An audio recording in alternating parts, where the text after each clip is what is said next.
नमस्कार दोस्तों, welcome back to आकृति। आज मैं फूलों का राजा गुलाब के ऊपर वीडियो लेकर आई हूँ। इस वीडियो में मैं नर्सरी से लेकर घर तक किस तरह रोज़ प्लांट की केयर की जाती है पूरे डिटेल्स में मैं बताऊँगी। तो वीडियो को पूरा देखिएगा बिना स्किप किए, क्योंकि इस वीडियो में मैं कुछ ऐसे इम्पोर्टेंट्स पॉइंट बताऊँगी जिसे यूज़ करने के बाद आपके रोज़ प्लांट हमेशा फूलों से भरे रहेंगे। तो चलिए वीडियो को आगे बढ़ाते हैं। उससे पहले आप सभी से रिक्वेस्ट है कि अगर आप इस चैनल पे न्यू हैं तो प्लीज़ इस चैनल को सब्सक्राइब कर लीजिए और बेल आइकन भी हिट कर दीजिए, जिससे कि मेरे आने वाले नए वीडियो का नोटिफिकेशन आपको मिलते रहे। सबसे पहले ये बात का ज़रूर ध्यान रखें कि जब भी आप नर्सरी से प्लांट खरीदें तो फूलों के ऊपर ना जाएं, क्योंकि कई बार भरे हुए फ्लावर्स को देख करके उसी प्लांट को लोग सेलेक्ट कर लेते हैं, पर आप ऐसा गलती कभी ना करें। प्लांट्स को सेलेक्ट करते समय ये देखें कि उसमें कितने बर्ड्स आ रहे हैं और कितने ब्रांचेज हैं, क्योंकि जितने ज़्यादा ब्रांचेज आपको उस प्लांट में दिखेंगे उतने ही ज़्यादा आपको फ्लावर्स फ्यूचर में मिलने वाले हैं।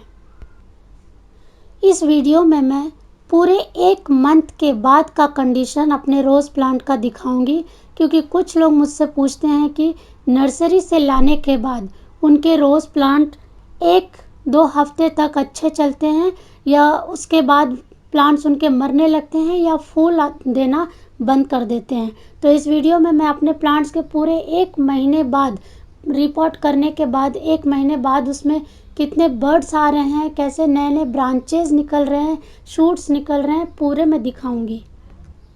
तो सबसे पहले आप क्या करें, जब भी आप प्लांट्स नर्सरी से लाते हैं तो कुछ लोग क्या कर देते हैं, तुरंत उसको रिपोर्ट कर देते हैं, दूसरे गमले में लगा देते हैं, क्योंकि वो पहले थैली में लगे रहते हैं या अगर पॉट में लगे रहते हैं तो उस पॉट की कंडीशन के हिसाब से, साइज़ के हिसाब से आप दूसरे पॉट में रिपोर्ट करते हैं। तो आप ऐसी गलती ना करें, तुरंत रिपोर्ट ना करें। अगर आप एक्सपर्ट हैं तो आप डायरेक्ट रिपोर्ट कर सकते हैं, फिर भी आप ऐसा ना करें, क्योंकि कई बार क्या होता है, आपके प्लांट्स जहाँ से आपने नर्सरी से लाया है वहाँ की कंडीशन, वहाँ की क्लाइमेट अलग होती है, और आप जहाँ पे रह रहे हैं, जहाँ आप लगा रहे हैं, तो वहाँ पे उस प्लांट को अलग क्लाइमेट, अलग कंडीशन मिलते हैं, तो वो प्लांट शॉक में चले जाते हैं। तो प्लांट को सही तरीके से रिपोर्ट कैसे करें, कब करें, इसके ऊपर भी मैं एक वीडियो बना रखी हूँ, मैं डिस्क्रिप्शन बॉक्स में लिंक दे दूँगी, आप वहाँ से जाके देख सकते हैं। तो ये हो गई सबसे पहली बात कि जब भी प्लांट को लाते हैं कम से कम उसे 2 से 3 दिन का उसे वक्त दीजिए, जिससे कि आपके एनवायरनमेंट को वो सेट कर सके। दूसरी बात, जब आप प्लांट खरीद रहे हैं तो उसकी कंडीशन देखें कि उसकी पत्तियां के पीछे कई बार कीड़े लगे रहते हैं जो ऊपर से दिखते नहीं हैं, तो आप पत्तियों के पीछे भी उसे ज़रूर देखें कि कहीं किसी तरह के कीड़े तो लगे नहीं हुए हैं। और अब आते हैं कि जब आप प्लांट्स को खरीद रहे हैं तो उसकी जो स्टेम्स की थिकनेस अच्छी होनी चाहिए। बहुत पतली स्टेम वाली प्लांट को सेलेक्ट ना करें। अब प्लांट रोज़ की बात करते हैं, तो आप अगर ग्राफ्टेड रोज़ ख़रीद रहे हैं तो उसके ग्राफ्टेड पार्ट को ज़रूर अच्छे से चेक करें कि वो ग्राफ्टेड सही तरीके से की गई है या नहीं। इस पर भी मैं एक वीडियो लेकर आने वाली हूँ कि grafted plants and self rooted plants में क्या डिफरेंस है। इसमें मैं नहीं बताऊँगी क्योंकि ये वीडियो फिर बहुत लंबा हो जाएगा। अब आते हैं, जब आप घर में अपने प्लांट को ले आए तो किस तरह से आप उसकी केयर करें। तो सबसे पहला पॉइंट मैं बता चुकी हूँ कि तुरंत रिपोर्ट ना करें। अब दूसरी बात है कि उसकी मिट्टी कैसी होनी चाहिए। तो रोज़ प्लांट की मिट्टी जो है वो अच्छी ड्रेनेज वाली होनी चाहिए। अगर ड्रेनेज अच्छी नहीं होगी तो रूट रॉट की समस्या शुरू हो जाएगी और आपके प्लांट धीरे धीरे मरने लगेंगे। तो जब भी आप रोज़ प्लांट की पॉटिंग मिक्स तैयार करें तो उसमें थोड़े सैंड मिक्स कर दीजिए, थोड़े गार्डन सॉइल और थोड़ा कंपोस्ट, कोई भी कंपोस्ट आप काव डंग या कोई भी दूसरा वर्मी कंपोस्ट आप यूज़ कर सकते हैं, मिक्स कर सकते हैं और उसकी पॉटिंग तैयार कर सकते हैं। अब आते हैं कि कहाँ पे हमें रोज़ प्लांट को प्लेस करना चाहिए।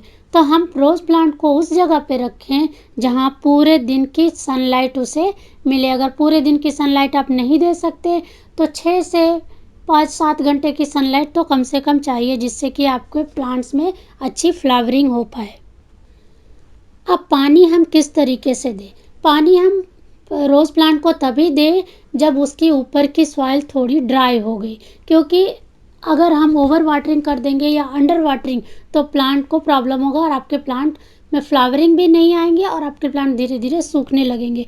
तो रोज़ प्लांट को मॉइस्चर पसंद है, बट ओवर वाटरिंग या अंडर वाटरिंग पसंद नहीं है। तो बैलेंस करके हमें रोज़ प्लांट को पानी देना है। अगर आपने ज़्यादा पानी दे दिया तो फिर फंगल इन्फेक्शन होने का डर बढ़ जाता है। जब रोज़ के प्लांट के ऊपर फूल खिल जाए और थोड़े बहुत मुरझाना शुरू करें तो ऊपर की जो डाली है रोज़ प्लांट की 1-2 से 3 इंच से वहाँ से स्लैंटिंग 45 डिग्री से कट कर देना चाहिए, क्योंकि अगर आप कट नहीं करेंगे तो वो प्लांट जो है उसको एनर्जी देते रहेगा और नए ब्रांचेस डेवलप करने में उधर उसका कंसंट्रेशन नहीं जाएगा। तो ऊपर की ब्रांचेस अगर आप कट कर देंगे जहाँ पे फ्लावरिंग हो चुकी है तो वहाँ से नए नए ब्रांचेस निकलने शुरू हो जाएंगे। और हर 15 से 20 दिन के अंदर में एक बार कम से कम गुड़ाई अच्छे से करें और रूट के पास ना करें, ब्रांचेस से दूर होके साइड में गुड़ाई कर दें। उससे क्या होगा, आपके रूट को अच्छे ऑक्सीजन हवा मिलते रहेंगे। अगर आपके प्लांट्स के नीचे बिल्कुल रूट से थोड़ा ऊपर अगर ज़्यादा से ज़्यादा लीफ हैं तो उस पार्ट के लीव्स को हटा दें, क्योंकि वहाँ पे अगर हवा नहीं लगेंगी, स्पेशली रेनी सीज़न, मैं रेनी सीज़न की बात कर रही हूँ। अगर रेनी सीज़न में नीचे बहुत सारी पत्तियाँ हैं तो क्या होगा, वहाँ पे हवा नहीं लगेंगे, पानी इकट्ठा होने लगेगा और नीचे की पत्तियाँ से ही फंगस इन्फेक्शन शुरू होते हैं। तो नीचे खुला रखें, वहाँ की पत्तियाँ हटा दें, क्योंकि हमें वहाँ फ्लावर्स नहीं मिलने वाले हैं। तो कम से कम 2 से 3 इंच तक ब्रांचेस को और नीचे मेन जो स्टेम है वहाँ उस एरिया को खुला रखें। अगर अनवांटेड वीड्स या घास वगैरह भी उग गए हैं तो उसे ज़रूर निकाल दें, क्योंकि फिर वो एक्स्ट्रा एनर्जी वहाँ लेते रहेंगे। अब हम मेन बात करते हैं प्रूनिंग की। प्रूनिंग का मतलब होता है कि किस तरह से हमें उसे कटाई छटाई करनी है। कई लोग हार्ड प्रूनिंग और सॉफ्ट प्रूनिंग 2 तरह की होती है। तो साल में हमें 2 बार कम से कम 2 बार कम तो हार्ड प्रूनिंग करनी ही चाहिए, जिससे कि हमारे रोज़ प्लांट खूब घना बने और खूब फ्लावरिंग दे। और सही टाइम अपने इंडियन क्लाइमेट के हिसाब से अगस्त टू अक्टूबर के बीच में आप एक बार हार्ड प्रूनिंग कर दीजिए। और विंटर आने से पहले अगर ये समय में अगर आप हार्ड प्रूनिंग कर देंगे तो रोज़ प्लांट फ्लावरिंग के लिए बहुत ही अच्छा तैयार हो जाएगा। क्योंकि बहुत लोग कटिंग करने से डरते हैं कि मेरे प्लांट छोटे हो जाएंगे या कट हो जाएंगे तो फिर अच्छे नहीं दिखेंगे। बट सबसे पहली बात मैं ये बोल देती हूँ कि अगर आप अपने प्लांट की कटिंग नहीं करेंगे तो फिर आपके प्लांट्स में ज़्यादा फूल नहीं आएंगे। इसलिए अगर आप चाहते हैं कि आपके प्लांट्स में ज़्यादा से ज़्यादा फ्लावर आए तो आप कटिंग करते रहिए। कटिंग करने से पहले आप अपने जो भी कटिंग के टूल्स हैं उसको अच्छे से सैनिटाइज़ कर लीजिए। उसमें कोई पहले से कटे हुए चीज़ कोई इन्फेक्टेड ना हो। अगर इन्फेक्टेड हुआ तो आपके प्लांट्स मरने के चांस पे आ जाएंगे, क्योंकि उस पर इन्फेक्शन का अटैक हो सकता है।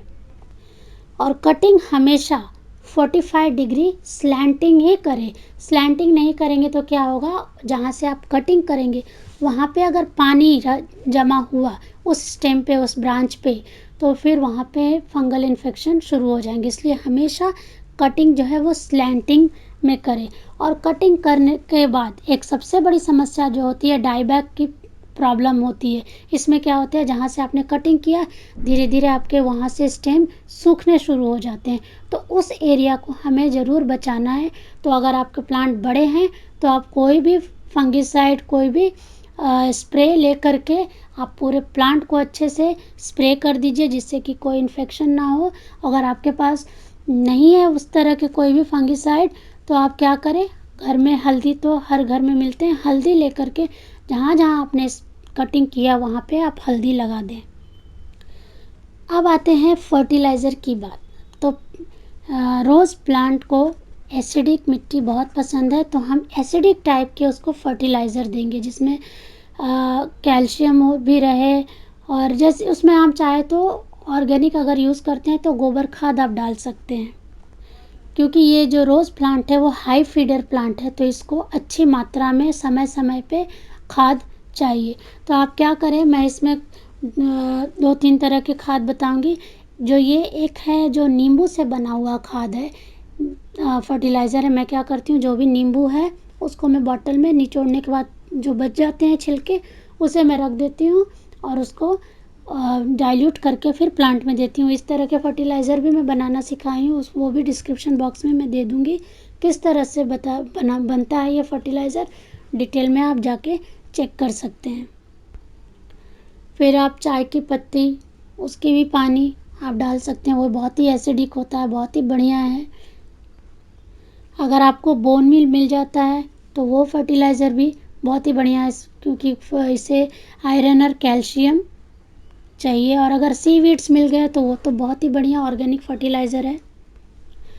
अब आते हैं कि हमें फ्यूचर में कोई किसी भी तरह का इन्फेक्शन अपने प्लांट्स को ना रहे, तो क्या मैं करती हूँ, हर 15 दिन में या महीने में एक बार कम से कम पूरे प्लांट पे मैं नीम ऑयल या फिर कोई भी 1 लीटर पानी में hand wash, liquid hand wash और थोड़ा सा 1 चम्मच तेल डाल करके पूरे प्लांट को मैं स्प्रे कर देती हूँ। तो प्रिकॉशनरी में हमेशा ये करते ही रहती हूँ, जिससे कि मेरे प्लांट को कभी भी किसी भी तरह का इन्फेक्शन फेस ना करना पड़े।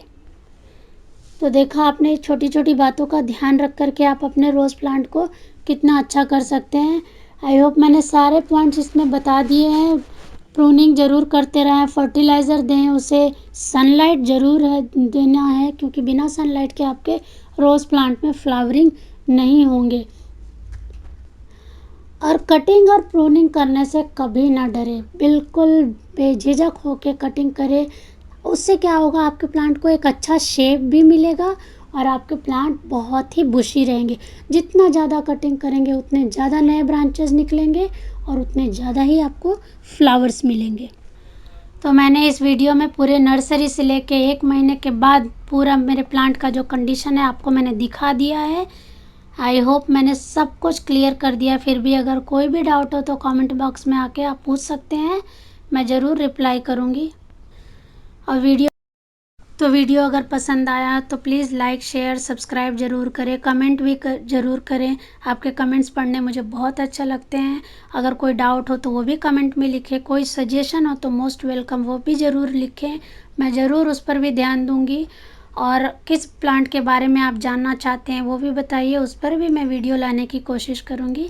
और ज़्यादा से ज़्यादा शेयर करें, लाइक करें, क्योंकि आपका शेयर, लाइक और कमेंट मुझे और अच्छे वीडियो बनाने पे इंकरेज करते हैं। Thank you so much for your support, और आप मेरे चैनल को इसी तरह सपोर्ट करते रहिए। फिर मिलते हैं अगले वीडियो में, तब तक हैप्पी गार्डनिंग।